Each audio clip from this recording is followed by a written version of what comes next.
বিহার উড়িষ্যার দেওয়ান ছিলেন মহারাজ নন্দকুমার। নবাব সিরাজউদ্দৌলার পতনের পর মির্জাপুরের আমলে উনি কলকাতার বিডন স্ট্রিটের ঘাটে ধরে নদীপথে এখানে পাঠিয়ে দিলেন। প্রশ্ন করো ভাই, কলকাতা মতো সেল্টার কমিউনিকেশন থাকতে এই পাড়াগ্রামে পাঠালেন কেন ভাই? কারণ কিন্তু উঠে আসছে দুটো।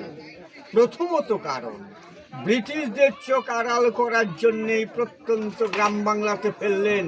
বিশাল জঙ্গল ছিল, বাঘ ভল্লুক বাস করত, গোপনীয় স্থান। ব্রিটিশ কিন্তু আকারিপুর গ্রাম চিনত না।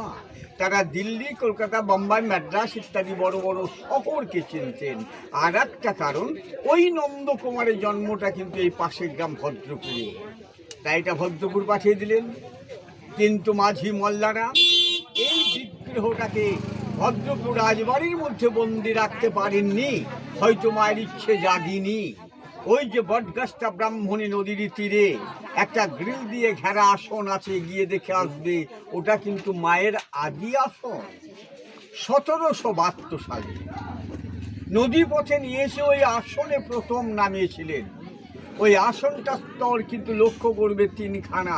এই যে পারমাত্মা সকলেরই, তিনখানা কাঁথা মিনস্লেপে ঘুমিয়ে আছেন সত রজতম, সাত্বিকতা, রাজস্বিকতা, তামসিকতা। কেউ সাত্বিকে ভাবে পুজো করেন বা করান, কেউ পুজোকে নিয়ে তামসাগিরি করেন। আমি কাউকে কম্পেয়ার করতে রাজি নই। সরস্বতী পুজো দুখানে বেশি সম্ভব নয়, 3.5 ঘন্টা করে লাগে। আমি কিন্তু অর্থের লোভে 18, 20, 30 খান করে পুজো করছি, তামসাগিরি।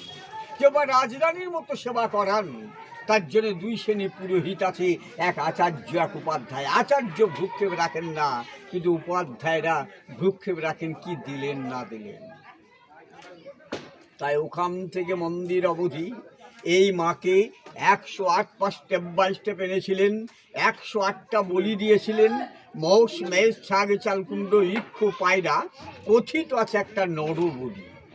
1772 বেলা থেকে ধরে নিয়ে একটা বাচ্চা ছেলের বলি।